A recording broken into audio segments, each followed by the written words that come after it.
Joe Douglas just had a meeting with the press. It's the first meeting that we've seen from him since the Combine.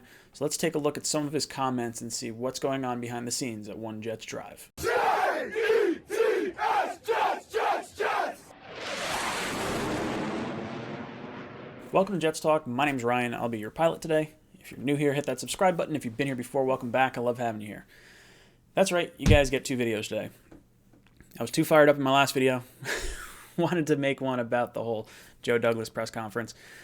As far as his opening statements goes, before anyone started asking questions, he wanted to address some of the challenges they're facing. He is working from home along with all the scouts, so there are some distractions that could happen when you're at home. In other news, he wanted to discuss free agency and how they wanted to be strategic and disciplined, not just in the type of player they brought in, but also financially. He said that they wanted players that could immediately start, and he wanted the right type of personality. So I think durability, mindset, that's a big part of the culture change that Douglas wants to bring about here. He said he wants to give the Jets flexibility for the draft. That's very important here, I think, when you look at what we did in free agency and how the draft looks like it might be shaping up. I think it's good that Douglas is trying to give us that type of flexibility. Aside from his opening statements, Douglas opened the floor to questions, and one of the things that was brought up was the trade talks between Hopkins and Diggs, and if the Jets were included on any of these, why didn't they make any moves if they felt they could have.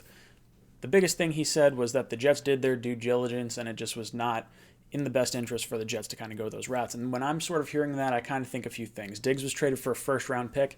Obviously, the Jets were not going to give up number 11 to get Diggs, so I think the firepower to get Diggs was just not there for the New York Jets. In terms of Hopkins, I love DeAndre Hopkins, and I think the value of the deal that they had to trade away to get Hopkins was very favorable, and I think the Jets should have been in on that.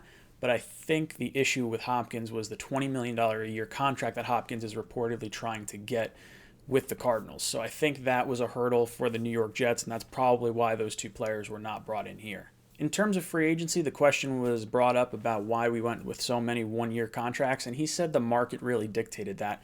Now, whether that means teams just were not willing to sign the players that we signed, or that players were more interested in how the new TV contract is going to run, for you that don't know, the new TV contract is done, or the old TV contract is done after this season. So there's going to be a new negotiated contract between all the major networks and the NFL, which should guarantee the players far more money because the NFL players just got a higher stake in the revenue sharing.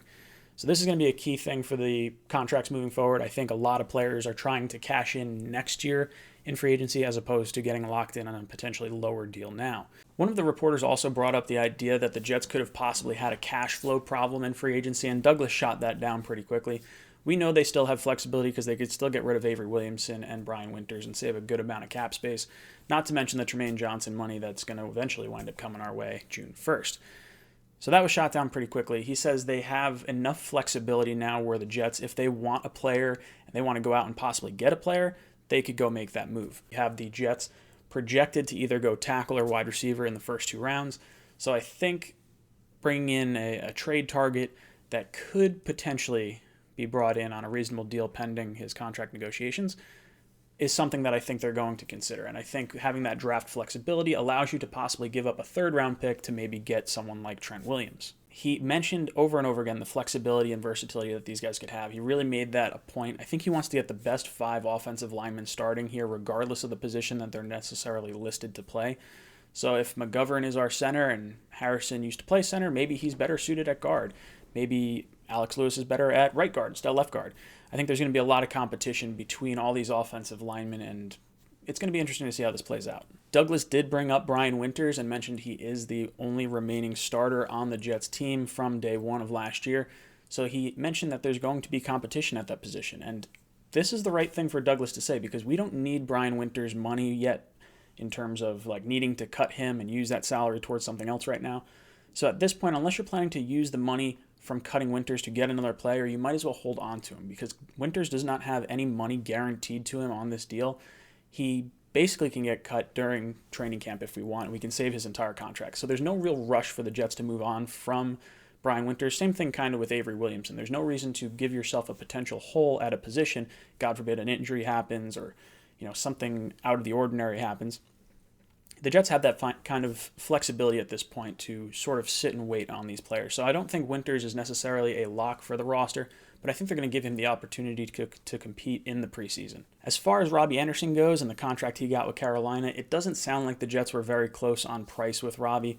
Douglas mentioned that he was very proud of everything that Robbie did coming in as an undrafted free agent. He's earned everything that he's gotten, and that he, is happy that he got paid. But that sort of tells me that the Jets were not willing to go to that kind of height in terms of contract. So I think what we saw Perriman get is probably what the Jets wound up offering Robbie Anderson. Maybe it was like 2 years, $16 million, so $8 million a year like that, or maybe $10 million and $8 million the next year. So I think Douglas and them probably did not agree on a price, and they were more than fine moving on. They're very excited about Brashad Perriman. That was something that Douglas definitely touched on, and the ability to watch him in Cleveland the second half of 2 years ago and then all last year in Tampa Bay really is what kind of spurred them on towards Perriman. He really played well during those last year and a half or so. And not to mention the director of player personnel for the Jets is someone who was with the Baltimore Ravens when Perriman was drafted there. So there's a lot of kind of connections there. And actually, sticking on that topic in terms of connections with other players, the Jets brought in Pierre Desir, and that was a player who had connections with Chris Hogan. And the Jets leaned heavily on Hogan to determine how they wanted to handle the cornerback position and how they felt about Desir. Desir was cut by the Colts, so bringing him in does not affect the Jets' potential comp pick formula in the future. So that's really cool, and I'm looking forward to kind of seeing how this plays out. I actually have my For Better or Worse coming out tomorrow on Pierre Desir versus Trumaine Johnson and actually Darryl Roberts. So it's actually 1 versus 2 players there. So if you want to check that out, I'll link it up above. I don't know if it'll let me link to it because it hasn't happened yet, but it'll be up there eventually. The next thing Douglas touched on was the medical evaluations of C.J. Mosley and Quincy Enunwa, and he said that Mosley was progressing well, and he was bummed that he only got to see Mosley play in 2 games and sit out 14 games. So he's looking forward to seeing what this defense could look like with Mosley back in it. He gave Greg Williams a ton of credit for fielding a top 10 defense with a star like Mosley missing. So big nod to Greg Williams there. In terms of Quincy Enunwa, that was a little bit more of a question mark. He said he does not have a lot of information on that right now, and it's one of the bigger question marks he has moving forward. As far as Enunwa goes, I have my own personal beliefs on it. I do not think he's ever going to play again. He does have an injury guarantee in his contract, so I don't know if maybe we can cut him because he's not on the roster, the injury guarantee doesn't kick in, or if he's automatically guaranteed that salary for this season because he is injured, and I don't believe he can pass a physical. So this is going to be a big hurdle for the Jets, and it could be interesting to kind of see which way this story breaks and which way this situation ends up. Jamal Adams also came up during this conference call, and they spoke on what was going on with Jamal's contract. The last thing we heard was from the Combine, and Joe Douglas said he wanted to keep Jamal Adams a Jet for life.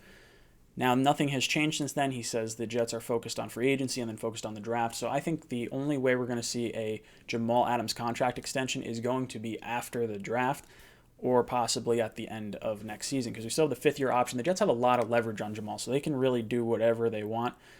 So there's really no reason to kind of force the issue right now unless you're kind of in the camp of getting draft picks for Jamal, which maybe check out my other video. The final thing I want to touch on in terms of this entire press conference was the statement that Joe Douglas made about Sam Darnold and the comment he made to his parents. Before the first preseason game of last year, Joe Douglas went up to Sam Darnold's parents and said he will do everything in his power to protect Sam and give him weapons to succeed. So we've already seen him address these areas in free agency. We spent heavily on the offensive line. We brought in Brashad Perriman, and now we are going to look towards the draft and left tackle and wide receiver. I think those are definitely going to be our top 2 picks in this draft. I think that's how you protect Sam. I think that does open the door for a Trent Williams trade because of the sort of comments of going out and getting a player that they feel they could get or could target, as well as Jason Peters in the event that the top tackles are gone. Now, in my most recent mock draft, I had the idea in place that Joe Douglas may like 3 of the 4 offensive linemen that we see at the top of the draft, whether or not, which order you have them. I particularly want Thomas or Becton. If one of those 2 aren't there, I might have a little bit harder feelings just because those 2 played left tackle. The other 2 have played it a little bit like later on or earlier on. They're more right tackles around this point. So I think depending on who's there at 11, you could see us go left tackle. You could see us try to bring in Peters or Trent Williams as an option as well. The financial flexibility, or not financial, the draft flexibility that he was kind of discussing and the weapons could definitely be wide receiver.